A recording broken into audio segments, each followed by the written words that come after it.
Welcome to TNT for Thursday, and we're whipping around Thailand, checking some of the main news stories with thanks to 5starmarinephuket.com. That's the number 5starmarinephuket.com. And we've got a topic already for our Saturday morning show, which I'll introduce later in today's program. So that will be something we can talk about, as well as I'll be going through some of those changes to the channel coming up, which there's been quite a lot of interest in. To a follow-up from a story yesterday, this is about the MP who was caught, red-handed with a vape sticking out of his mouth. What does he have to say about it? And covered in Khalsod English, the Bangkok MP Chorayut from the People's Party posted a message yesterday regarding the case of him smoking an electronic cigarette in the Parliament building. And he said, from the news that's been circulated, I'm well aware it's caused concern and questions amongst the public. I'd like to sincerely apologise for making the public uncomfortable. I understand the expectations that the public has for me as a representative, and I'm grateful for all the opinions that have been sent to me. Any fine? Any rap over the knuckles? Well, no. But at the same time, if you head down Sukhumvit Road, there are raids on people selling e-cigarettes and vapes because they're illegal in Thailand. Well, let's head off to our next story. And speaking of drugs legal or otherwise, Thai Customs seizes over 3 tonnes of cannabis in smuggling crackdown. So this also goes under the heading of, is it legal or not? Let's check the story. And the seized cannabis, valued around 140 million baht, was found to be primarily bound for the UK, where the herb is still a controlled substance. And the customs officials seized more than 3 tonnes of cannabis buds with a street value of about 140 million baht in operations between February and March. And it says these seizures highlight the government's ongoing efforts to curb illegal cannabis exports, particularly to countries where the substance remains prohibited.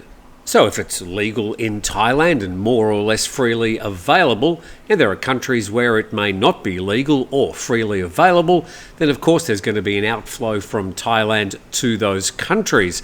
Now, people not really understanding, though, the laws about exporting cannabis. It looks like they're selling packets of dog food on TikTok. And the Customs Department spokesperson said that while cannabis has been declassified as a narcotic in Thailand, cannabis buds remain a controlled substance. And export, research, sale or commercial processing of these buds requires a licence. And it says since October the 1st last year, the Customs Department has seized nearly 8 tonnes of cannabis-related substances, including cannabis plants, oil, resin and seeds. And these offences violate the Customs Act, the Protection and Promotion of Thailand Traditional Medicine Wisdom Act, and the Public Health Ministry's regulation covering smuggling. And I'm pretty damn sure the people who are doing this smuggling have no idea about these different acts and laws. Perhaps if they're going to try something like this, they'd be better getting some good advice and some understanding of those laws. And we head to some better news. This is about the new bus service connecting Bangkok airports to Pattaya and Hua Hin, and it's been officially launched, and this covered by huahintoday.com. And the transport companies launched 3 new bus routes connecting Don Mueang and Suvarnabhumi airports to Pattaya and Hua Hin, and the service officially commenced on the 8th of March. But they held all the ribbon cutting and photo opportunities until yesterday. So just very briefly, from Don Mueang to Pattaya, there's 8 trips per day. From Don Mueang to Hua Hin, there's 4 trips a day. And from Suvarnabhumi to Pattaya, there's 8 trips per day. So it doesn't look like there's any service from Suvarnabhumi to Hua Hin at the moment, but at least these big pink buses will be providing a new, reliable, inexpensive service from the main airport to those towns. And moving on, now here's a name that's a bit of a blast from the past. This gentleman used to be somewhat of a poster boy for the police, used to also do some of their dirty work, rounding up the ne'er-do-wells and sending them out of the country. Whatever happened to Surachate Hakparn? Police General Surachate officially dismissed from the police service. This covered in Thai PBS World. And disgraced former Deputy Police Chief, Police General Surachate Hakparn, has been fired from the police service without pension after the National Police Chief signed the order. This is yesterday, but he can appeal against the dismissal, initially to the Police Merit System Protection Committee, and if that doesn't work, he can also appeal to the Supreme Administrative Court. It says here that Surachate and some of his close aides are accused of involvement in the MBK online gambling website. And nothing to do with the MBK shopping centre, I should say. It says there, though, that they've been accused of involvement in the MBK online gambling website. Have they been charged? Have they been tried? Have they been found guilty? Why is Surachate Hakparn dismissed from the police without a pension?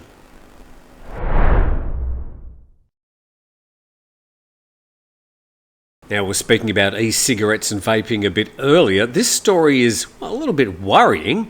Exactly what is in those juices that you put into the e-cigarettes and then suck into your lungs?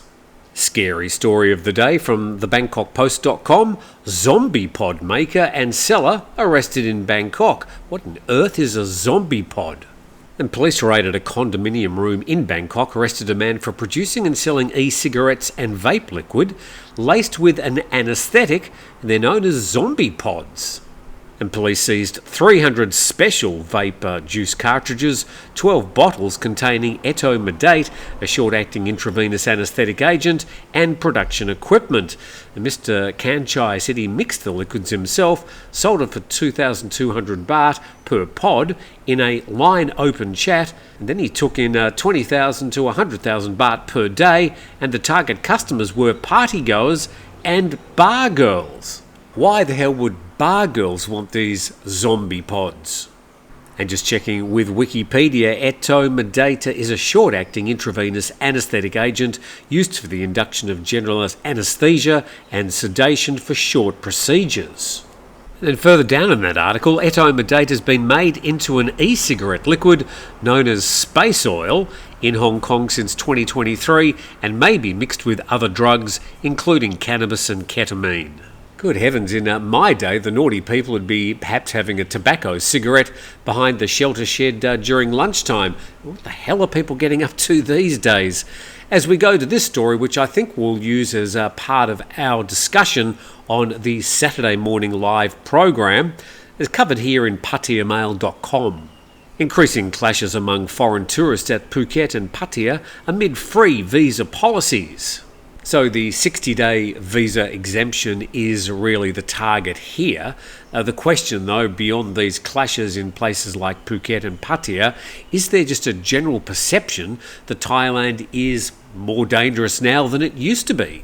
Recent clashes among foreign tourists at popular tourist spots like Phuket's Bangla Road and Pattaya have raised concerns about safety and the long-term impact of Thailand's free visa policies. Well, that's the visa exemption for 60 days that's applied to 93 countries from around the world. These altercations, often fueled by alcohol and drugs, have caused both locals and tourists to feel uneasy about the situation. The latest incident in Phuket highlights the growing frustration as fights among foreigners seem to be on the rise. One commenter saying that Phuket's become a mess. It's all foreigners causing damage and ruining the reputation of the place. Why aren't there any police at night when these things happen? Respectable tourists will avoid Phuket and warn others about how it's changing. The article says others have echoed similar sentiments, with some even suggesting a ban on certain tourist activities.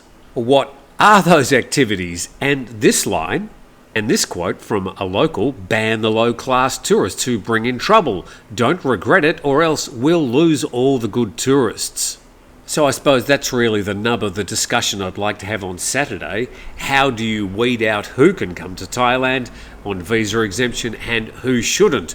Do you go through the crime list for the past 6 months and say, oh, the top 5 nations at the top, you're out, and everybody else can come? I think it's a bit of a slippery slope, and that's what I'd like to ask you on Saturday, and we'll get to that then. And the increasing number of brawls has led some to compare the current situation in Phuket to Pattaya in the past, where fights were frequent and safety was a major concern.